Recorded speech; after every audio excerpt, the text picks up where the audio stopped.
Hey everybody.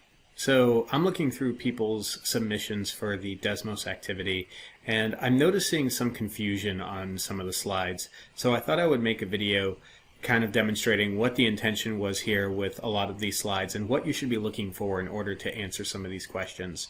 So starting with slide 1, my intention here was just to give you the opportunity to play with these values here and see how changing the z-score on a standard normal curve changes the total area that is between your upper and lower bound. So for example, I said if you keep it between 1 and -1, you can see that the area is about 68%. It's not exactly 68%, it's about 68.27%, but it's pretty close. And then you can of course change the lower and upper bounds to plus or minus 2, and I did it so you can do that right here directly on the slide if you want, and you can see between plus or minus 2 there's about 95.4%.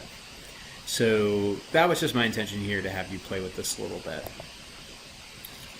On the next slide, we're saying that you should find the area between -1.5 and 0.8, and most people didn't seem to have much trouble with this. So I can just move these sliders to be between -1.5 and 0.8. If I want, I could also have just put in the values here directly. In fact, that will absolutely make it exact. And I'll make this one just exactly. There we go. And now it's exact. So, and then I'm supposed to note the area here, because I need to use that to answer the question on the next page. So here, this is actually a pretty tricky question, and I'm aware it is. Not many people have gotten the exact combinations of answers, but a lot of people have gotten at least 1 or 2 of the correct responses. So I plan to talk about this slide at another time.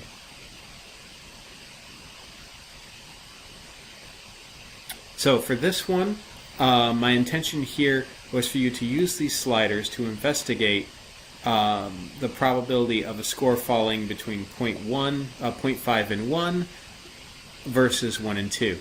So my point here is that if I set my values to 0.5 and 1, I can see what the area is under the curve right here. That actually tells me the probability of a score falling in this range. If I change these values so that my upper bound is 2, or I could just do it this way to make it a little easier. If my changes to my upper bound is 2 and my lower bound is 1, I can see the area here, and again that tells me the probability of this occurring.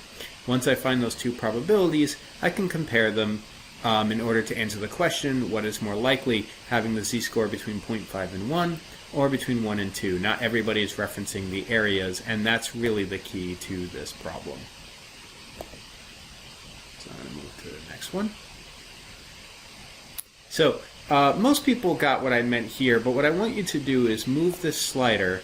It says move the point at 2, 0 until you have the middle 50%. Now that doesn't mean from -0.5 to 0.5. It means looking at the area that's enclosed by the curve, which I can see here in the upper left, and moving this until I get that area to be about 50%. So I shrink it, I shrink it, I shrink it, and that's pretty close, but it's not exact, but with the precision we have here, you're not going to be exact.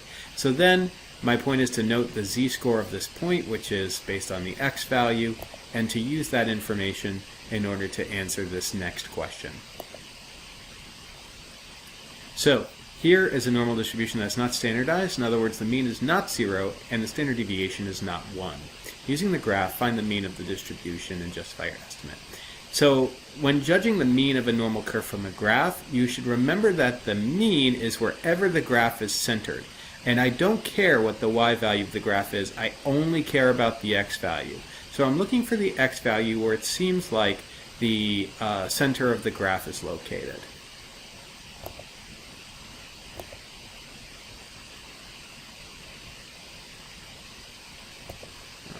Far here. Let me scroll back. This one's giving people a lot of trouble. So I want to sort of explain this a little bit. So let's use the highlighted points to estimate the locations of z-scores of 1 and -1. So this is not a standard normal curve, so I don't see 1 or -1 where they would normally be on the standard normal curve. However, I should recall that remember that we talked about in class that the c-score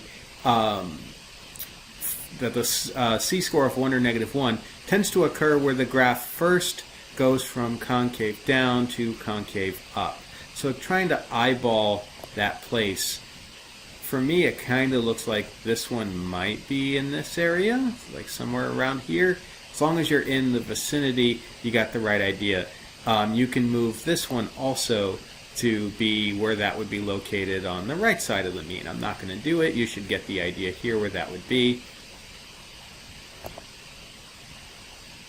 And for the next question, I'm asking you to estimate the standard deviation distribution.